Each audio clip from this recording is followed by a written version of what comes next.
যাদের নামাজ পড়ার সময় দুনিয়াবি চিন্তা মনে আসে বা নামাজে অমনোযোগী তৈরি হয়, তারা ভিডিওটি শেষ পর্যন্ত দেখার অনুরোধ রইল।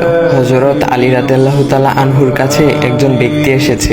তখন লোকটা বলল, হুজুর, আমার নামাজে মন বসে না। নামাজে দাঁড়ালে আমার দুনিয়াবি নানা চিন্তা আসে। হুজুর, আমার এই নামাজ কি আল্লাহ তাআলা কবুল করবেন? তখন হযরত আলী রাদিয়াল্লাহু তাআলা আনহা বলেছেন, না, তোমার নামাজ কবুল হবে না।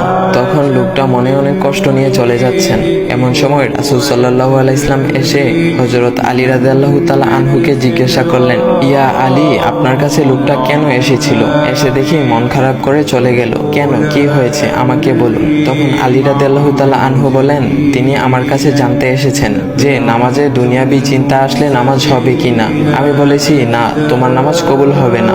রাসূল সাল্লাল্লাহু আলাইহি ওয়াসাল্লাম তখন বলেন, ইয়া আলী, আপনাকে আমি একটা চাদর উপহার দিতে চাই, তবে একটা শর্ত আছে। আলী রাদিয়াল্লাহু তাআলা আনহু খুশি হয়ে বলেন, ইয়া রাসূলুল্লাহ, কি শর্ত তা বলুন, আমি আপনার সকল শর্ত মেনে নিব।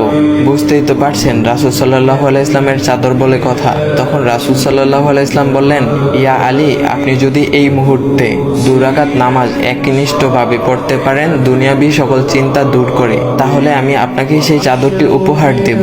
আলী রাদিয়াল্লাহু তাআলা আনহু বলেন, এটা তো সাধারণ ব্যাপার।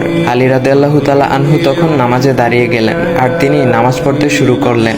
এমন সময় তার মনের মধ্যে শুধু ভাবনা চিন্তা আসতে শুরু করলো, আচ্ছা, আমাকে যে রাসূল সাল্লাল্লাহু আলাইহি ওয়াসাল্লাম যে চাদরটা দিবেন, সেটা কি ফাতিমার চাদর নাকি রাসূল সাল্লাল্লাহু আলাইহি ওয়াসাল্লামের? আচ্ছা, চাদরখানা দেখতে কেমন হবে? এই বিভিন্ন বিষয় নিয়ে ভাবতে লাগলেন। তিনি ভুলেই গেছেন যে দুনিয়াবি চিন্তা নামাজে আনতে রাসূল সাল্লাল্লাহু আলাইহি ওয়াসাল্লাম নিষেধ করেছেন। এর মধ্যে আলী রাদিয়াল্লাহু তাআলা আনহুর নামাজ পড়া শেষ। আলী রাদিয়াল্লাহু তাআলা নামাজ শেষ করে রাসূল সাল্লাল্লাহু আলাইহি ওয়াসাল্লামকে বলতেছেন, ইয়া রাসূলুল্লাহ, আমি আপনার শর্ত মেনেছি, এখন আমাকে চাদরখানা উপহার দেন।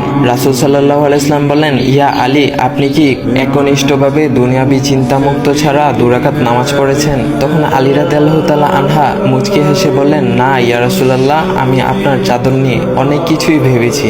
তখন রাসূল সাল্লাল্লাহু আলাইহি ওয়াসাল্লাম বলেন, ইয়া আলী, নামাজ তোমারও হয়েছে, আর তুমি যাকে নামাজ হবে না বলে ফতোয়া দিয়েছো, তার নামাজও আল্লাহ তাআলা কবুল করে নিয়েছেন।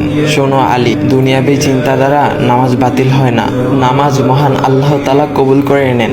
সকল ফরজ নিয়ম কানুন মেনে নামাজ পড়লে নামাজ হবে ইনশাল্লাহ। তবে আমাদের সকলের উচিত নামাজ আদায় করার সময় একমাত্র আল্লাহকে স্মরণ করে নামাজ আদায় করা। নামাজে দাঁড়ালে দুনিয়াবি চিন্তা মাথায় আসে, এটা শয়তানের একটা ফাঁদ।